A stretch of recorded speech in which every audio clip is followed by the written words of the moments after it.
As of the publishing of this video, Anthem is like, what, 4.5 months away, which is pretty crazy. So far, we have seen plenty of gameplay, particularly from E3 2018, and more recently, during PAX West, Bioware talked a bit about how they're handling storytelling in Anthem. Not gonna lie, I can't say that I'm personally a big fan of what they're going for with the whole our world, my story structure. I guess my biggest qualm with it is that whereas previous Bioware games seamlessly integrated storytelling and character interaction with the moment-to-moment gameplay, Anthem sort of separates the two. From the looks of it, when you're out there in the field shooting stuff, it's going to be more along the lines of Destiny, where you get a fairly linear, defined overarching plot, and then when you're at home base, that's when you can interact with characters and make choices that might affect your relationship with them. But that feels like a downgrade compared to past games. What I loved about Bioware games of old is that you could be in town or out in the field and still intermingle with characters' lives or influence the overarching plot. That's how Bioware games and RPGs in general have worked since as far as I can remember.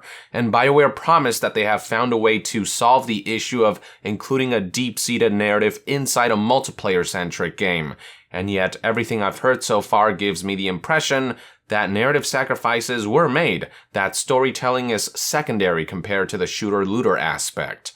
We'll have to wait until the game launches before making any definitive judgments, but first impressions-wise, there is understandable trepidation among Bioware fans, especially given Bioware hasn't been confident enough to show us an extensive look at what storytelling moments look like. All we got is this little trailer with some vague footage and fluffy commentary that makes all these grand promises.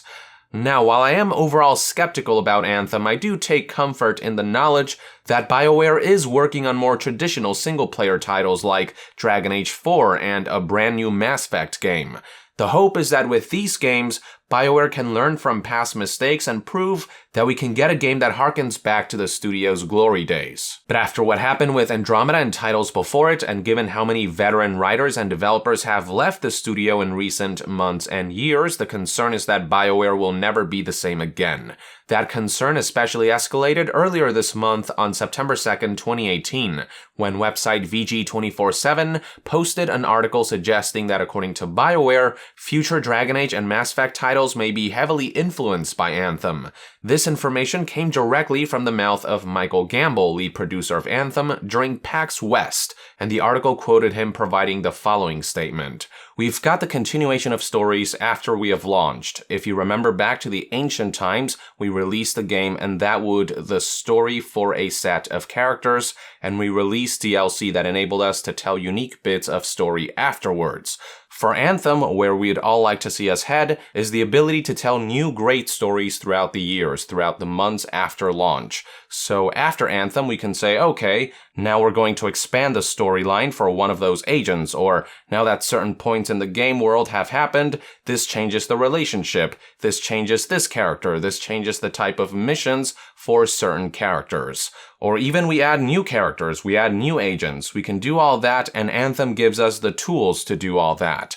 My point is that I hope that future games, whether it's Dragon Age or the other one that starts with Mass, continues to utilize this kind of storytelling. Given the skepticism surrounding Anthem's approach to storytelling, you can imagine how a statement like that might freak some Bioware fans out. The impression this gives off is that they want Dragon Age and Mass Effect's narrative structure to be like Anthem, which is a big no-no. I'm all for Anthem being its own thing, but the last thing I want is for Anthem to influence the direction that Bioware takes with future titles in any way, shape, or form. Now, Michael Gamble did get wind of the backlash and concern surrounding his PAX West statement, so he took to Twitter to make some clarifications about the article's headline. Here's what he had to say. "I want to clarify this, as the article's title simplifies it far too much. Anthem has a main story and that story concludes, but it also allows us to continue the storytelling soon after launch and keep the world alive and changing and fresh. New adventures, characters, and fun." From there, Michael proceeded by responding to some fan inquiries, starting with one user who said they simply want more Mass Effect, to which Michael responded with, "I'll tell you a secret, I love Mass Effect," suggesting that the Mass Effect series will return at some point. Another user asked if this means future Bioware titles will also focus on co-op multiplayer or not feature any companions, to which Michael said that his statement from PAX West wasn't addressing anything specific about co-op multiplayer in future games. The same user asked if Michael was referring to a different way of doing DLC, and wondered what would happen to these kinds of games in 20 years when servers go offline, to which Michael responded that he doesn't know what will happen in the future with servers. Along the same lines, another user asked if the intention is to keep adding additional storytelling even 5 years down the line, but Michael said once more that they don't know the answer to that quite yet. That seems somewhat contradictory, given EA has expressed in the past that in the same vein as Destiny, they want Anthem to be this 10-year-long journey. I guess how long a game is supported for does depend on how well it fares commercially, though one has to wonder if Anthem can last that long, given EA's propensity for canceling projects or shutting down studios prematurely when something doesn't meet the publisher's unreasonably lofty expectations, rather than fostering an environment where mistakes can happen and be learned from to make a strong comeback. You may recall that Andromeda, despite underwhelming in its critical and commercial performance, did make EA money, and even then, the company's knee-jerk reaction was to shut down Bioware Montreal and put Mass Effect on hold. You may also recall that ever since the Battlefront 2 fiasco, instead of making up for the game's mistakes and failures by giving it strong support, most developers have been moved away from the project and content updates have been nothing if lazy.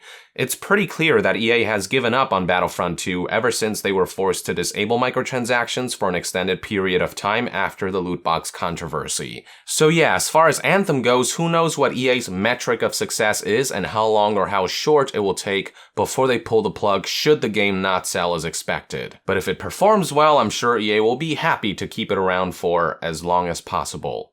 Moving on, another user expressed how they're interpreting Michael's statement on taking cues from Anthem for future titles, as meaning that future Mass Effect and Dragon Age games will also be live services, to which Michael responded as follows. We released DLC for Mass Effect and Dragon Age. Do you consider that live service? What's the difference between that and content updates?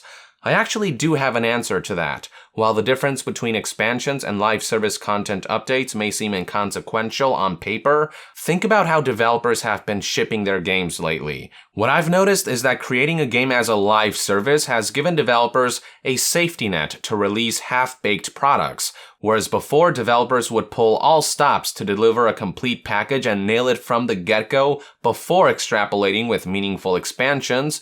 Nowadays, content is being delivered half-complete, and remaining pieces are more often than not being sold separately as so-called additional content. Same thing goes for patches. Before, developers were more likely to delay their games that needed more time to cook in the oven, but as patches became easier and more intuitive to implement, developers have become prone to shipping games unpolished or flat-out broken because of the notion that they can just patch it out later. Don't get me wrong, some games like Splatoon 2 and Monster Hunter World have done a fantastic job of utilizing the flexibility of live services to their benefit with a consistent stream of patches and free content updates, but most others have used live services as a crutch to justify shipping half-assed games. Destiny is a great example of this. Under the guise of a constantly evolving world, all they really did was give us half a game at launch before filling out the missing pieces down the line. With Mass Effect Andromeda, EA rushed the game's release despite clearly needing a few months of additional work, thinking, we'll just patch out the kinks later. All I'm saying is that when a game is dubbed a live service, the attitude surrounding development becomes very different. It's as if the financial and circumstantial safety net that live services provide has dulled the pursuit of shipping games with the mindset of having one chance to nail it. So when I hear that Anthem's live service format of storytelling and content update will inspire their approach with titles like Mass Effect and Dragon Age, I do not find that comforting at all. Anyway, moving on, Michael responded to one more Twitter user suggesting that some people are wrongfully interpreting the influence part as Mass Effect and Dragon Age also becoming multiplayer-centric shooter-looters akin to Anthem by stating this. Yup, this is why I wanted to clarify a bit. Once folks read the article, they see more what the point is. Now, Michael Gambel wasn't the only one to respond to recent concerns. Casey Hudson also took to Twitter to address the issue, and here's what he posted. Some weird stuff going around about how our future games will be influenced by Anthem. Of course, when we do a Dragon Age game, it will be designed from the ground up based on what Dragon Age should be, same with Mass Effect. Anthem is a specific thing that's unique from our other IPs in many ways. What carries forward is what we learn about game design, which is a constant evolution. I guess only time will tell how Bioware will handle games like Dragon Age and Mass Effect moving forward, but all I know is that the last thing I want is for any aspect of Anthem to seep into these games. With upcoming Dragon Age and Mass Effect games, I don't want to be drip-fed content over time. I want every ounce of creative juice Bioware can muster to be crammed into the base game, and from there I'd be happy to purchase sizable, reasonably priced expansions that add to an already complete package. I want what CD Projekt Red did with Witcher 3 and what they will do with Cyberpunk 2077. Free bite-sized DLCs, dense paid expansions, and zero microtransactions. If Bioware can deliver that, then I can start to have faith that there may be hope yet to relive the studio's glory days. Then again, given how much control EA has over game release dates, live service functionalities, and monetization schemes, given how much of EA's business model is based on manipulating players into making in-game purchases, and given how far they'll go to protect their interests, it is doubtful that there won't be some caveat to how the next Dragon Age and Mass Effect are shipped. It's doubtful that, should it prove to be financially successful, Anthem won't, on some fundamental level, influence the design and methods of future Bioware games. At least that's what I think based on EA and Bioware's track record over the past few years, but I'd love to hear what your take is on Michael Gambel and Casey Hudson's response to a concerned community in the comments below. With that, I would like to end this news update. Thank you for tuning in. If you enjoy my content and would like to support this channel directly, consider donating on Patreon. And to be further updated on all things gaming news, reviews, and discussions, stay tuned right here on Yong Yeah. I'll see you guys next time. Yong out.